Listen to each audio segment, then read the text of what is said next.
Hi guys, it's Abu Pasha here again. Just thought I'd make this quick video. Basically the property which I bought in August, that property in Darlington, it's now been refurbed and it's been tenanted as well. So basically this video is to simply close up that chapter of where we are on the property. It will also feature all the numbers and all the financials, so if you're interested in that sort of thing, this video will go into that.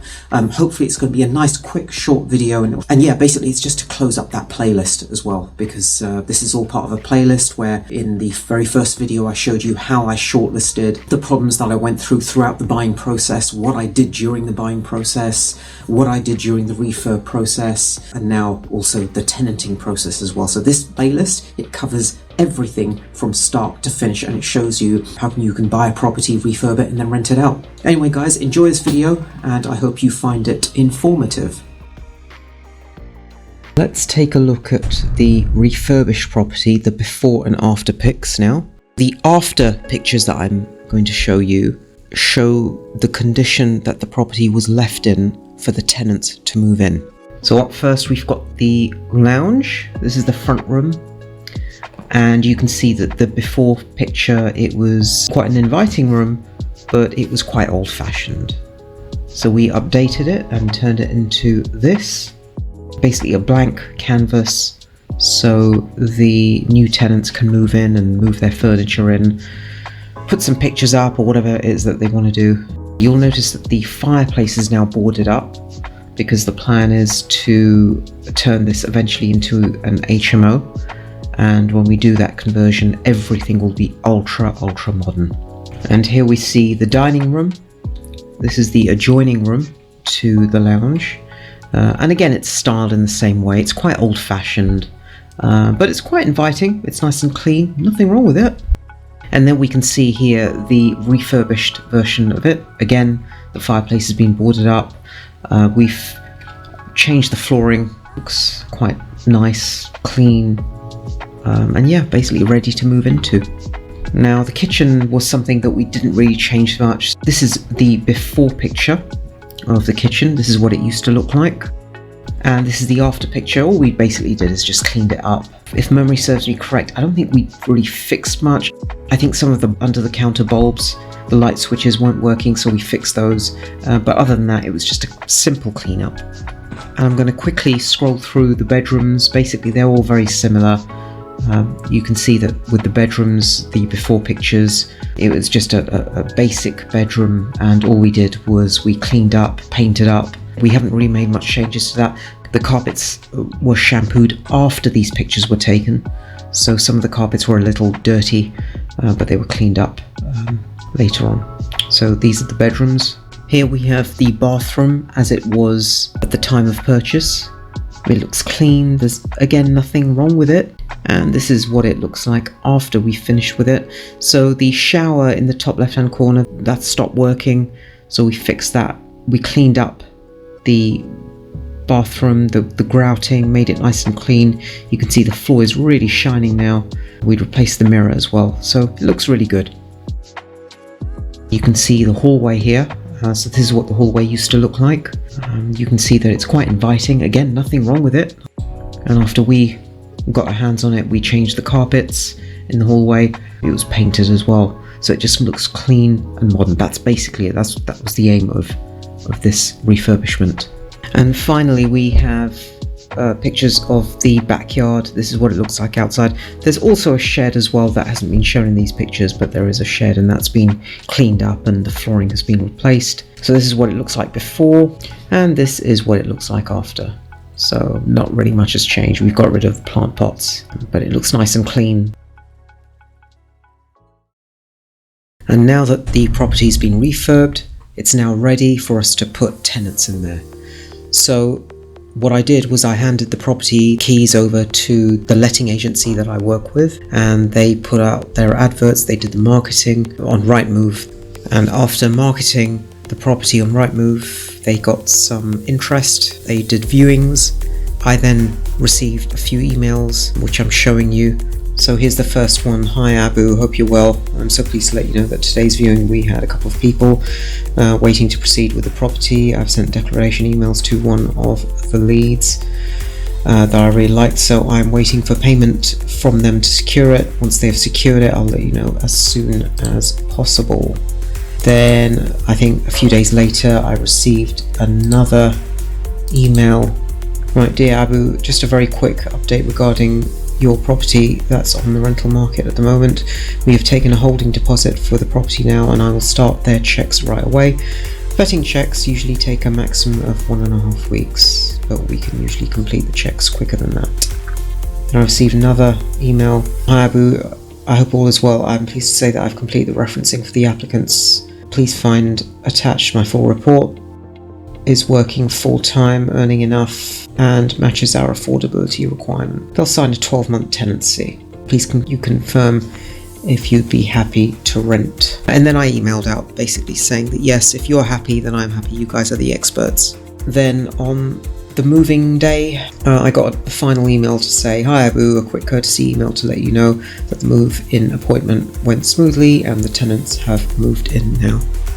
So to put a timeline on it, we got the keys to the property on the 10th of August and they moved in mid-December, which is basically when we were finally getting paid rent, which meant that the length of the project was 4 months and 6 days. So let's go through the financial numbers. Now this is what it's all about. We're investors, so we want to know how much money we're getting out of this deal. So first we have the purchase price, which was £98,500. The mortgage that was taken out was a 75% mortgage. So in terms of cash that we paid for the property, that was £24,625.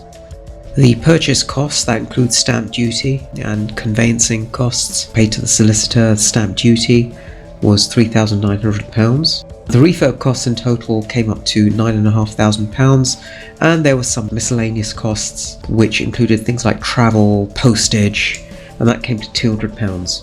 So the total cash invested was £38,225. So now we carry over the total cash invested, which is £38,225. The rental income monthly is £575. And then we've got expenditures. We've got a monthly mortgage cost of £132 a month. Insurance is roughly £12.50 a month. And we've also got letting agent fees of £69 a month.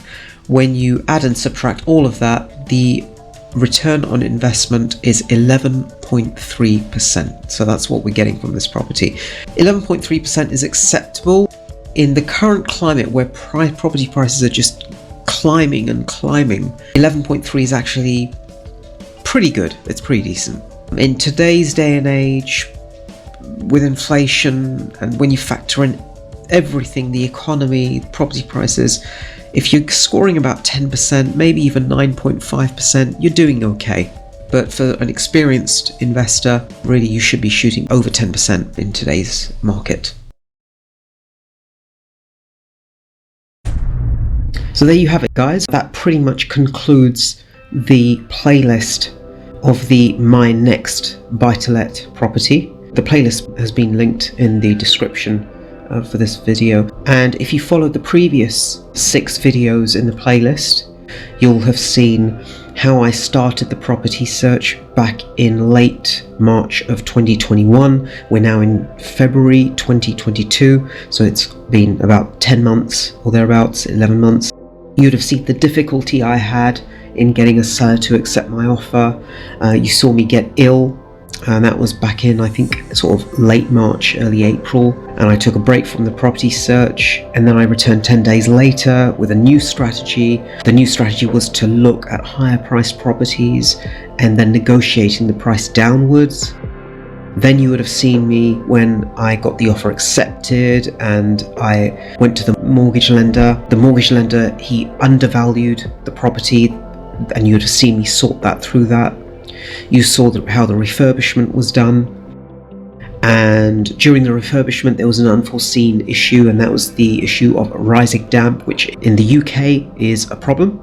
In certain other parts of the world, I don't think you probably even know what rising damp is, but basically it's when you have cold, wet countries and you plant a property, water just rises up into the walls. And then on the walls you see splodges, and eventually you get mold and all sorts of problems. So we sorted through that out. And you would have seen how I resolved that in the previous videos.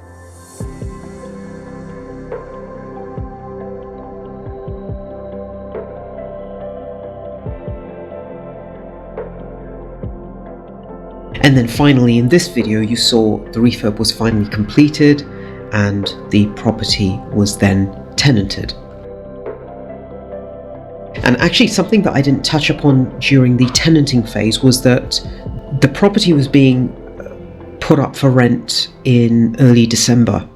And what that meant was that a lot of people in this country, in the UK, in December, they don't want to move homes. They want to focus on festive period, which is Christmas and New Year. They don't want to spend any money on properties. They just want to spend money on items like food, alcohol, presents. That's what they typically spend their money on. They don't typically spend their money on rent and mortgages and moving home, etc. So it was actually a difficult time to find a tenant.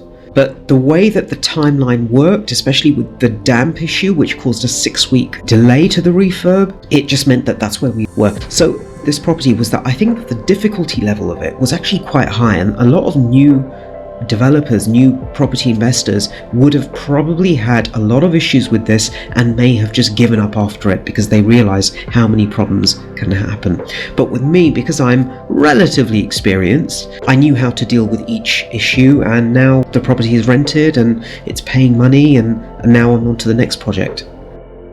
Now, if you check through the playlist, you'll see how each of these hurdles that I discussed just a few moments ago, you'll see how each hurdle was dealt with and how we overcame it and how the property is now doing fine.